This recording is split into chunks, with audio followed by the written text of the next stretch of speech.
Attaquons tout de suite avec le premier chapitre au sujet de ce lancement à partir d'un blog. Pourquoi lancer à partir d'un blog? Déjà, pourquoi choisir le blog comme plateforme de lancement et pourquoi lancer le produit?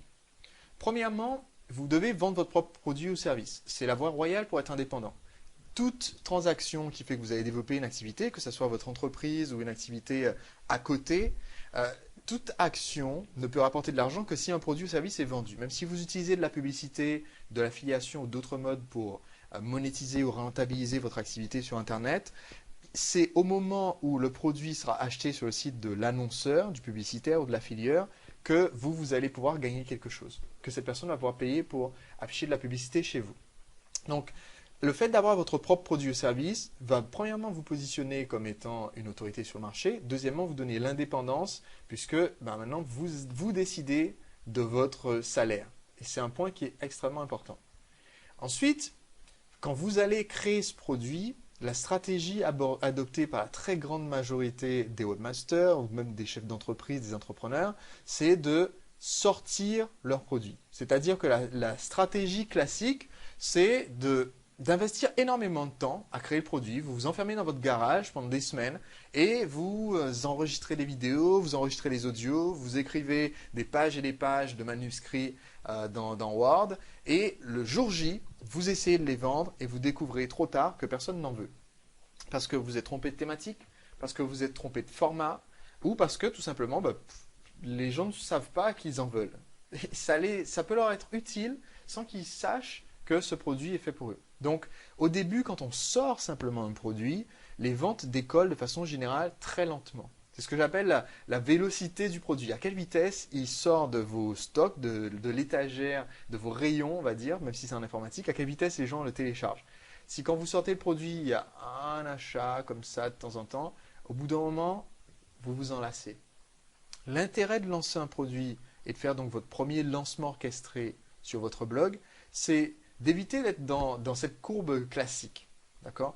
La sortie de produit classique, ça donne à peu près ça.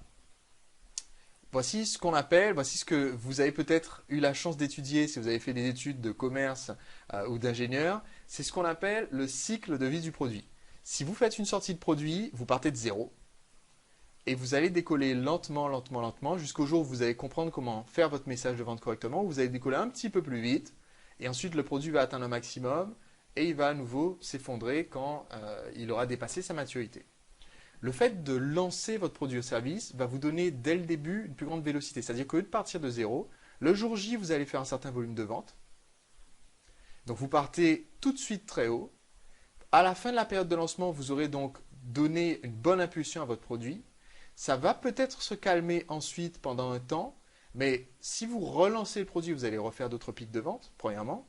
Et deuxièmement, même si vous ne relancez pas le produit, le niveau zéro du volume d'intérêt des gens pour votre produit va être toujours positif. Même si là, à ce stade, l'entreprise qui est en noir lutte comme une malade pour vendre son produit, l'entreprise qui est en rouge ne fait plus rien. C'est juste, elle s'appuie sur ses lauriers et pendant que ce produit rouge est à un certain niveau, elle peut sortir un deuxième produit et ensuite continuer à utiliser cette même stratégie pour développer sur le long terme le volume des ventes. Donc, c'est un des premiers intérêts. Ça permet de faire du tapage autour du nouveau produit, de faire connaître ce nouveau produit à davantage de monde. Ça implique vos prospects puis vos clients dans la création du produit. Donc, ça vous donne un pic de vente dès le jour J, on en a parlé. Et surtout, comme quand vous allez créer un lancement de produit, vous allez créer un événement, les répercussions durent plus longtemps. Et ça vous amène probablement plus de profit, vous en vendez davantage. Ça vous amène plus d'autorité puisque les personnes qui créent l'événement, ceux qui deviennent le centre d'attention sur leur secteur, c'est ceux vers qui on va se tourner quand on a des questions. Quand il y a un nouvel enjeu qui apparaît sur le secteur, quand tout le monde s'attend à ce qu'il y ait un nouveau produit qui sorte, on va s'attendre à ce que ce soit vous qui le sortiez.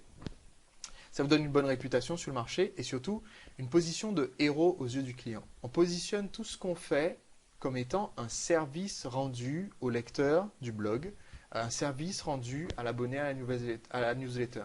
C'est ce qui fait que même quelqu'un qui n'achète pas votre produit continue à considérer que vous avez apporté énormément en préparant cette campagne de lancement.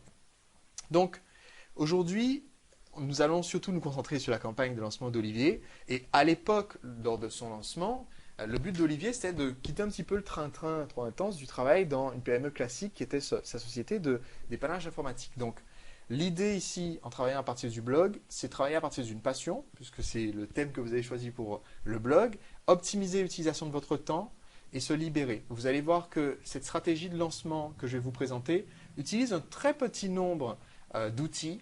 On a utilisé un petit nombre de mails, il y a une quinzaine de mails en tout et pour tout. Il y a eu 4 articles écrits sur le blog, 2 ou 3 vidéos, on va voir ça ensemble. Donc il y a peu d'efforts à faire, d'efforts au pluriel. Il y a de l'effort à faire, c'est sûr, il y a de l'huile de coude à mettre. Mais il y a peu de choses à faire et d'outils nécessaires. Ce que vous allez voir, c'est comment optimiser ce lancement pour que vous puissiez vous concentrer sur l'essentiel et faire un produit qui soit génial, avoir des clients qui soient satisfaits et avoir une campagne qui marche. Donc, le blog, vous l'avez démarré en suivant le conseil d'Olivier à partir de votre compétence, de votre monde du moment. Donc, en l'occurrence, le premier blog qu'Olivier avait créé, c'était un blog informatique et c'était un blog qui s'appelait TechnoSmart. Donc, on va voir rapidement quelques erreurs qui font que, par exemple, le tout premier blog d'Olivier TechnoSmart n'aurait pas forcément été un bon terreau pour lancer à partir du blog. Premièrement, le blog TechnoSmart avait un nom un petit peu difficile à retenir, anglophone. Le contenu était peut-être intéressant sur le blog, mais au départ, sur le tout premier blog TechnoSmart, il n'y avait pas de stratégie pour amener les visiteurs. Et surtout, les articles n'avaient pas de stratégie de monétisation sur le tout premier blog d'Olivier. C'est pour ça que le premier mois, le revenu a été wouhou, 16 euros. Donc, évidemment, Olivier Juste a une tiré... précision, Oui. les 16 euros, c'était pas le premier mois, mais au bout de 6 mois, justement. Au bout de 6 mois de travail acharné, j'avais gagné 16 euros avec AdSense. Ah, Donc j'étais content, comme tu peux l'imaginer. je note travail acharné. D'accord. Donc, si votre blog est un terrain propice, vous pouvez faire un lancement qui soit moyen, vous pouvez faire plein d'erreurs, vous avez l'autorisation de faire plein d'erreurs et personne ne vous en voudra et le lancement marchera très bien.